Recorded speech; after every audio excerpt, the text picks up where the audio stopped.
No es casualidad que nuestra invitada de hoy haya elegido esta canción para la entrevista, la banda sonora de la película de James Bond, Skyfall. Marta García Cabrera, muy buenas tardes. Buenas tardes, Paola, ¿qué tal?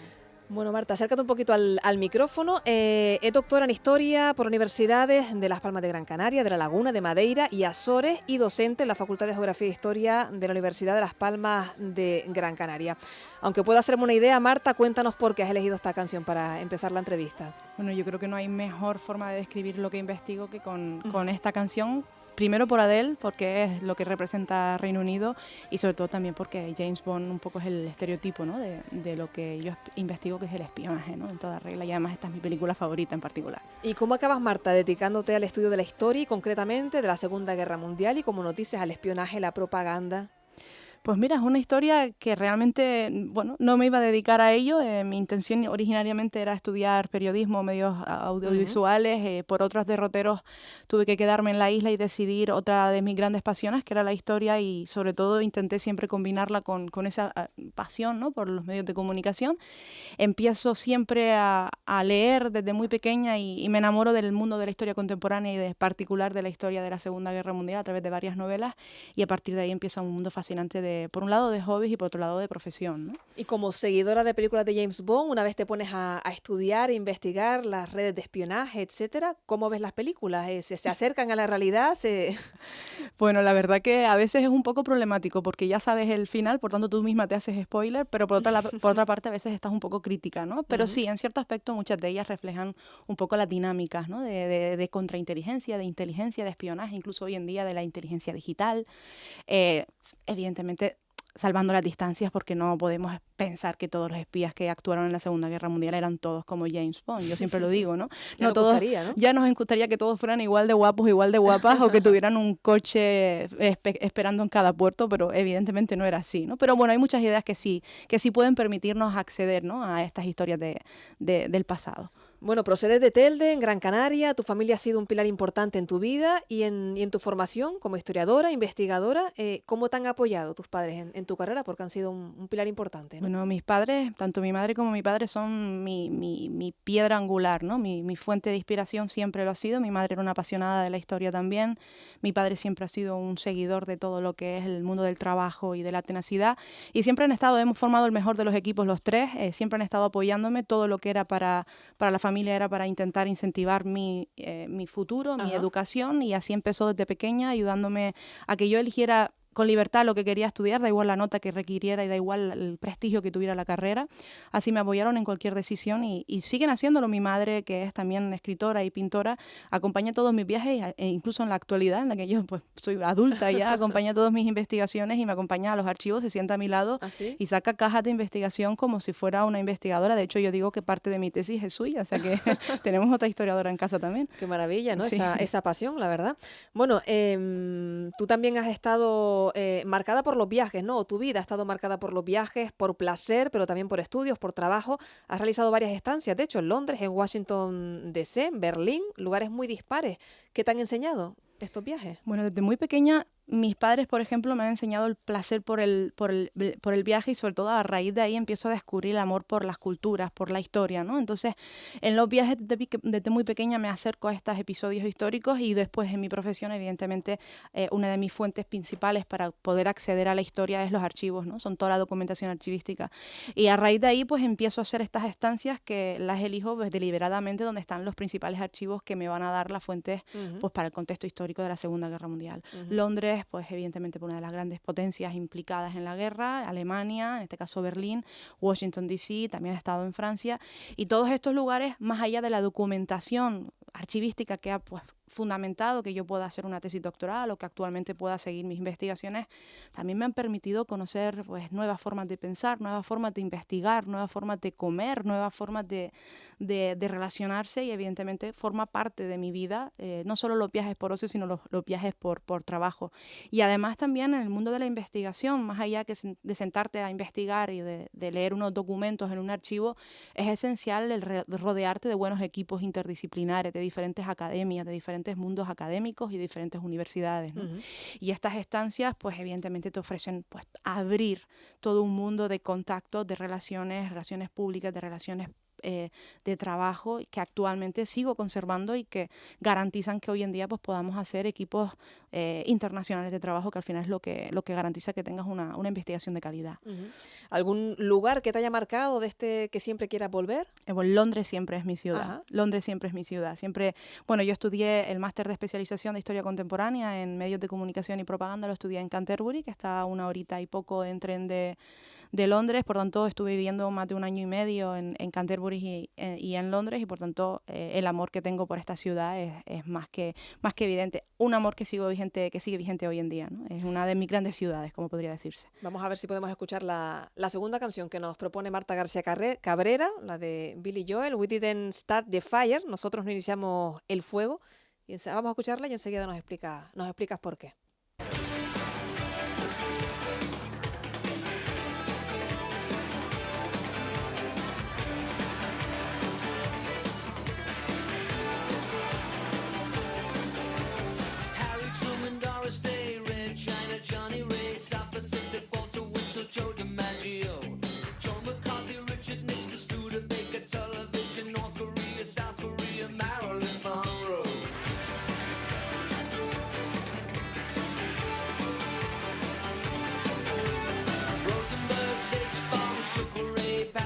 Bueno, cuéntanos, Marta, ¿qué historia hay detrás de esta canción? Pues mira, es una canción que siempre me ha gustado, la verdad, pero más allá del gusto personal, porque además de ser historiadora, me ha encantado siempre mucho la música y especialmente toco la batería, por tanto también es una manera de meterme en el mundo de la música por hobby totalmente. Pero es que además esta canción de Billy Joel, pues es muy curioso porque él en la letra lo que hace es describir casi como si fuera un trabalenguas, pues, varios de los grandes acontecimientos que marcan el mundo desde el año que él nació, creo recordar que era en el 49, hasta finales de la década de los 80. Por tanto, es un excelente repaso, ¿no?, que él decide, pues al final toda la historia y las elecciones son subjetivas, hacer de la historia más reciente, que ya hoy en día se puede hablar incluso de historia contemporánea. Por tanto, también identifica un poco mi profesión, pero más allá de eso es que me parece una muy buena letra y además una banda sonora para mis ratos de estudio, cuando incluso estaba haciendo la carrera, que me trae muy buenos recuerdos. Pues vamos a hablar de los frutos de esa carrera, que seguro que a los oyentes les interesa, porque hiciste una tesis doctoral que fue el primer estudio comparativo de gran envergadura sobre las campañas de propaganda extranjera en España durante las guerras mundiales. Como decías al principio, también has investigado la inteligencia y el espionaje, con investigaciones centradas en la actividad secreta desplegada en España y en el escenario atlántico en 1930 y 1950, que aquí es donde entra Canarias. ¿Qué papel jugó el archipiélago en estas redes de inteligencia y contrainteligencia extranjera? Bueno, como siempre digo, Canarias siempre ha sido un papel estratégico, ¿no? Ha jugado un papel estratégico a lo largo de la historia, pero evidentemente a partir del inicio del siglo XX lo es aún más, y especialmente en el marco de estos grandes conflictos mundiales, ¿no? Lo fue en la Primera Guerra Mundial, pero más aún en el contexto de la Segunda Guerra Mundial. Fíjate dónde estamos ubicados, ¿no? En pleno lugar de donde se entrelazan diferentes continentes, Europa, América y África, lugar de comunicaciones, punto estratégico para el envío y traslado de embarcaciones navales, pero también de rutas aéreas, redes de contrabando. Y las islas jugaron evidentemente un papel esencial, fueron un eje, un tablero esencial para el juego de la inteligencia. Ingleses, americanos, franceses también, pero también alemanes se jugaron aquí o jugaron su propia partida de ajedrez, en donde las islas pues eran un peón más, pero en muchas ocasiones donde también estuvieron en juego decisiones y partidas de más alcance, ¿no?, de alcance internacional. Las islas estuvieron a punto de ser ocupadas por los ingleses, fueron usadas por los alemanes, los norteamericanos la incluyeron como plan o como una parte de su plan de bloqueo de petróleo, y igual que los ingleses naval, y por tanto todo esto requería de todo un sistema de preparación previa, de justificación, y la información en la Segunda Guerra Mundial, especialmente en el siglo XX, pero en la Segunda Guerra Mundial aún más, se convierte en una estrategia y un arma de guerra esencial, ¿no? Por tanto, aquí se despliegan todos esos servicios de inteligencia, agentes de inteligencia, espías, agentes de contraespionaje, expertos en sabotaje, cada uno de ellos con un objetivo pues siempre alineado con los objetivos de la política exterior del país al que representaban, y también esos consulados, ¿no? Por tanto, se convierte en un espacio que, más allá de estar alejado de los frentes europeos o estar unas piezas ahí ubicadas en medio del Atlántico, se convierten en espacios esenciales, ¿no?, para el despliegue de operaciones, incluso de abastecimiento naval, como por ejemplo el abastecimiento de submarinos en nuestros puertos, ¿no? en ello es lo que he estado dedicando los últimos años de mi vida, de mi investigación, a través de estas investigaciones sobre estudios de propaganda de inteligencia. Ahora, a partir de ahora, con este contrato nuevo de investigación que tengo, pues amplío un poco el foco de atención y también empiezo a llevar a cabo estos análisis en contexto español, ¿no? Ver un poco qué papel jugaron esas redes de inteligencia en la península y seguir relacionándolo siempre con Canarias, porque es mi principal motor de investigación, ¿no? Vamos, que en una época en la que Canarias fue el plató de una auténtica película de James Bond, ¿no? Y seguramente los canarios no se darían ni cuenta, ¿no? Totalmente. Y además, de hecho, es que siempre me gusta decir que Ian Fleming, que es el responsable de todas estas novelas de James Bond y el inspirador, él fue agente de inteligencia naval durante la Segunda Guerra Mundial al servicio de Inglaterra. Ahí evidentemente estuvo al mando de diferentes operaciones de coordinación de operaciones de sabotaje y de inteligencia en lugares como, por ejemplo, España, Santa Isabel, pero también Canarias, ¿no? Él supervisó, aunque solo fuera supervisando generalmente, algunas de las operaciones de sabotaje británicas que estaban siendo diseñadas para Canarias. Por tanto, igual que hay una película conocida como Golden Eye, podría haber existido una película llamada Operación Warden, que fue la operación de sabotaje diseñada para Canarias, que la diferencia es que nunca se llegó a ejecutar, ¿no? Y quién sabe, evidentemente Canarias jugó un papel destacado y podría haber servido de inspiración para muchas de esas películas. Yo he escrito uno de los artículos en base a esta operación, de hecho ha tenido mucho interés también en medios de comunicación, en también documentales y en repercusión en prensa y en medios de Inglaterra, porque evidentemente tiene todo un aire de películas de James Bond. Solo por contarte, era un plan de sabotaje que iba a implicar detonar más de 4 o 5 buques que estaban anclados en el Muelle de la Luz. La primera gran operación de sabotaje que estaba siendo diseñada en un contexto neutral en toda Europa y era diseñada para Canarias. No se ejecutó porque hubiera puesto en serio peligro las relaciones con Franco y sobre todo la neutralidad de Franco. Pero implicó el entrenamiento de más de 5 agentes polacos que eran descritos como agentes sanguinarios, que estaban siendo entrenados en Inglaterra, en una academia de preparación de sabotaje, con toda la información preparada para llegar a Canarias, secuestrar un buque, poner bombas lapa en los cascos del barco, explotar los barcos y huir con otro buque secuestrado. Toda una película de James Bond que evidentemente no fue una película, fue una realidad. La diferencia es que nunca fue ejecutada, ¿no? Bueno, esta operación Warden, que podría haber cambiado el rumbo de la historia porque un territorio neutral, como decía, de repente era objeto de un sabotaje como este, ¿no? Ese fue el principal motivo por el cual realmente no se ejecutó, porque el objetivo de los ingleses era evitar que el Muelle de la Luz siguiera siendo utilizado por los alemanes para abastecer a sus submarinos. Y aunque ya no se estaban realizando estos abastecimientos, los ingleses siempre tenían el miedo de que pudiera continuarse. Teniendo en cuenta que Canarias era un punto estratégico en el Atlántico, que tuviera Alemania una especie de gasolinera en medio del Atlántico facilitaba mucho y acortaba mucho los plazos de la guerra, ¿no? Por eso la operación era tan importante, pero evidentemente tan importante también era el mantenimiento de que España estuviera o siguiera siendo neutral.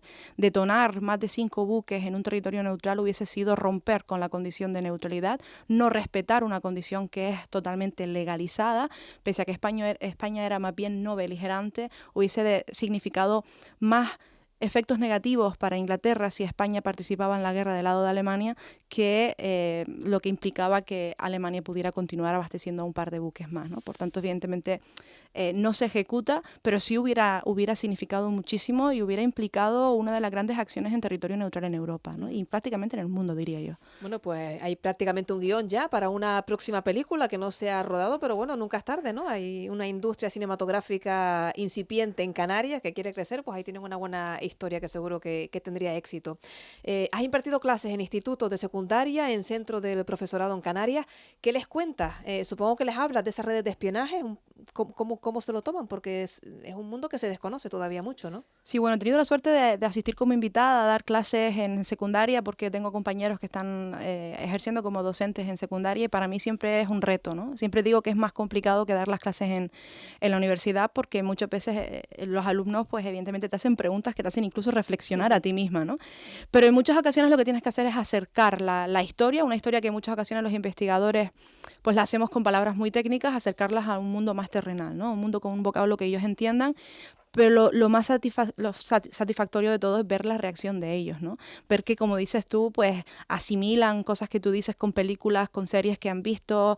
Ya no hablan tanto de James Bond, pero sí hablan de películas o de series más actuales en materia de espionaje y empiezan a hacerte preguntas que, aún con otras palabras, suelen ser incluso importantes. Lo más que les sorprende es que Canarias fuera importante, ¿no? Y muchas veces dicen, por eso hay una batería en la garita.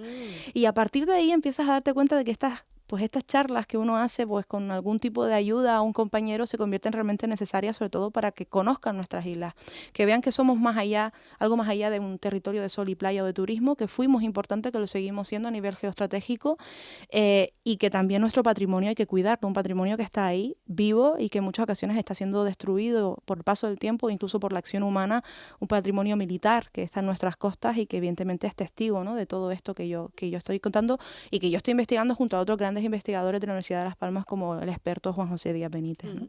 Y como historiadora y en contacto que has estado con centros, con profesores, ¿cómo ves el conocimiento de la historia que se tiene y que se imparte? El poco que se imparte, diría yo, en los centros escolares, ¿cómo lo ves tú? Bueno, yo he visto una progresión en los últimos años. Si yo en los últimos 5 años recuerdo que esto sorprendía muchísimo más, incluso a compañeros de docentes, ¿no?, de secundaria.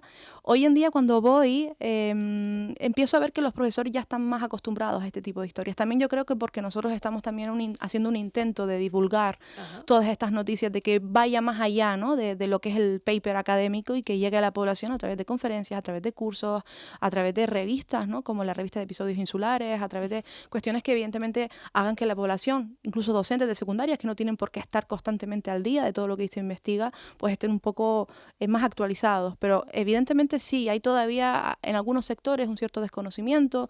En muchas ocasiones siempre se suelen quedar con el rumor de la casa Winter, ¿no?, de la casa Vinta en Fuerteventura, que bueno, evidentemente está mucho más alejado de la realidad, de lo que nosotros o de lo que la población sabe. Y por eso a veces me da un poco de rabia, ¿no?, de todas las historias fascinantes que hay descubiertas y por descubrir, y que nos quedemos con una porque simplemente es la que más bombo haya hecho, ¿no? Pero bueno, en eso estamos. Yo creo que es un trabajo de años y todavía creo que me queda un poquito de trabajo por hacer, a mí y a mis compañeros siempre. Bueno, Marta, ¿y cómo te llevas con la IA, con la inteligencia artificial? Bueno, pues mira, aprendiendo poco a poco. Yo no soy de las que las descarta. Para mí es un riesgo, sobre todo en la docencia, tanto secundaria como universitaria, porque estoy viendo que muchos de mis alumnos pues la mal usan, como es lo que yo lo digo, pero yo también incluso estoy aprendiendo a usarla y le estoy aprovechando el lado positivo de la misma, ¿no?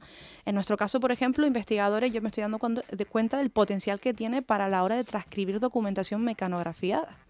Cosas que a mí me llevaba a lo mejor más de 3 semanas transcribir, traducir documentos de archivos, ver lo que está, intentar hacer un análisis. Evidentemente no hablo de que la IA haga un análisis por mí, pero sí que me transcriba lo que es cuestiones más mecánicas, ahorra prácticamente y reduce el trabajo a más administrativo que lo haga. Totalmente. Pues te invito, Marta, que te pongas los auriculares para que escuches a nuestra inteligencia artificial, que te va a hacer unas preguntas. Muy bien. Colócatelo bien si quieres, que te doy un poquito de tiempo. Que te va a hacer unas preguntas, tienes que dar a la vueltita. Ahí. Te va a hacer unas preguntas que, si puedes contestar de forma breve, para enseguida escuchar la última canción que nos propones hoy. Vamos Muy allá. bien. Marta, muy buenas tardes. Soy Estrella, encantada de saludarte. ¿Preparada para mis preguntas? Pues allá vamos. ¿Qué es lo más sorprendente que has descubierto investigando el mundo de la inteligencia y el espionaje?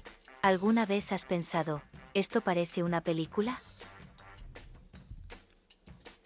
Pues mira, sorprender siempre me sorprendo, sobre todo porque tengo 3 o 4 historias de vida fascinantes de agentes de inteligencia que actuaron aquí, que sus historias de vida ya de por sí son historias de protagonistas de películas, no solo de James Bond, sino de cualquier película dramática, ¿no? Hablamos de agentes de inteligencia que vinieron aquí con objetivos muy dispares, que tienen y cargan consigo mismo con mochilas previas y que despliegan incluso historias de vida, de muerte, de amor y de relaciones en nuestras islas, ¿no? Por tanto, efectivamente sí, Estrella, creo recordar que era el nombre de nuestra IA, muy sorprendida, muy interesada por todo lo que investigo y sobre todo escenarios de película siempre. Si pudieras elegir ser un animal, ¿cuál serías y por qué? Pues mira, siempre he dicho que mi animal favorito es el elefante y si tuviese que elegir el animal sería el mismo elefante, no por su tamaño, porque ya soy una persona muy grande, sino por la memoria que tienen, ¿no? Creo que parte de la historia se consigue a través de la memoria histórica y a través de la memoria oral y que en muchas ocasiones olvidamos el potencial que esto tiene, así que sin duda alguna sería el elefante. ¿Crees que hoy, con tanta tecnología, es más fácil o más difícil el trabajo de inteligencia y de espionaje que en el pasado? Bueno, podría decir que se hace más complicado porque hablamos de nuevos retos, ¿no? La inteligencia se actualiza, se enfrenta a nuevos retos geopolíticos y por tanto cuanta más información exista, más objetivos y más obstáculos o enemigos hay que luchar. Por tanto, sí, por un lado es más positivo porque tenemos nuevas estrategias tecnológicas que nos permiten hacer estas actividades de inteligencia, servicios de inteligencia como el español, el inglés o incluso el Mossad, pero hablamos también de mayores riesgos, ¿no? Donde la inteligencia se convierte en un arma de destrucción que también puede ser demasiado invasiva incluso para la privacidad de los ciudadanos hoy en día. Pero como todo, yo creo que es cuestión de adaptarnos, ¿no? A todas estas evoluciones. Después de investigar tanto sobre diplomacia, operaciones de inteligencia y servicios secretos, ¿te has planteado alguna vez escribir una novela? Pues mira, yo siempre digo que yo escribo académicamente. La novelista es mi madre, mi Fátima Cabrera Rodríguez escribe novelas basadas en lo que yo investigo y siempre defiendo que tanto ella como otros expertos son los que realmente tienen la imaginación, ¿no? Porque si bien algunos dicen que es complicado hacer libros de academia, de historia, para mí lo complicado es darle vida, ¿no? Y siempre alabo, ¿no? a estos novelistas o expertos en literatura. Sinceramente yo creo que no, eso lo dejo para los expertos. Y la última, para soñar un poco, si tuvieras una máquina del tiempo, ¿a qué época y a qué lugar viajarías, y por qué? Pues mira, lo fácil sería decirte que me iría a la Segunda Guerra Mundial, pero yo creo que no, que la tengo tan vista que desde muy pequeña me ha apasionado el mundo de la época de la Revolución Industrial en Inglaterra. No sé, es una época de la primera y la segunda Revolución Inglesa, con esos chimeneas, con esos aires grises, con esas dificultades de la clase social, con los cambios tecnológicos. Es algo que siempre me ha gustado vivir, pero sí puede ser volando, ¿no? No viviéndolo con todos los efectos negativos que esto podría tener. Bueno, estamos ahora en otra nueva revolución, ¿no? La de la inteligencia artificial, que no es como la industrial de la época, es más limpia, por lo menos sí, aparentemente. Así que bueno, algo vas a poder vivir. Vamos a terminar con la última canción que elige nuestra invitada de hoy. Seguro que a muchos les suena.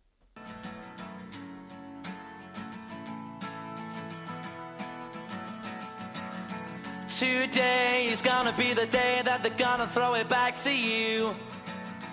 By now you should have somehow realized what you gotta do.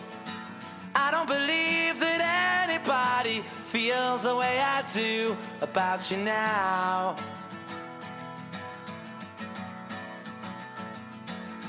Backbeat, the word is on the street that the fire in your heart is out. I'm sure you've heard it all before, but you never really had a doubt. I don't believe that anybody feels the way I do about you now. And all the roads we have to walk are winding, and all the lights that lead us there are blinding. There are many things that I would like to say to you, but I don't know how. Because maybe you're gonna be the one that saves me. And after all, you're my wonderwall.